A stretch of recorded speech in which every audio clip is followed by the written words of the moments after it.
अस्सलाम वालेकुम। आप देख रहे हैं PA न्यूज़ HD और मैं हूं आपके होस्ट सादिया बतूल। शामिल करते हैं आज की अहम खबर शामिल करते हैं काला बाग से। रिपोर्टर सुभान अराइन की रिपोर्ट के मुताबिक गवर्नमेंट एसोसिएट कॉलेज कालाबाग में मॉक एक्सरसाइज का इनेकाद। SDPO ईसा खैल अशरफ अली की सरबराही में SHO थाना कालाबाग इंस्पेक्टर आमिर सुल्तान खान की ज़ेरे निगरानी गवर्नमेंट एसोसिएट कॉलेज कालाबाग में मॉक एक्सरसाइज का इनेकाद किया गया।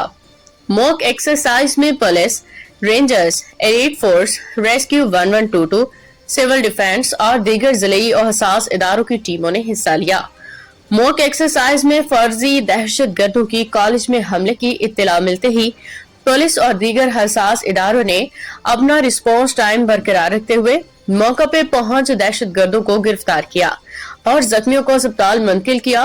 दीगर हसास इदारों ने अपना वर्क किया। न्यूज़ स्टूडियो से अब तक के लिए इतना ही। मजीद खबरों और अपडेट्स के लिए देखते रहिए PA न्यूज़ HD।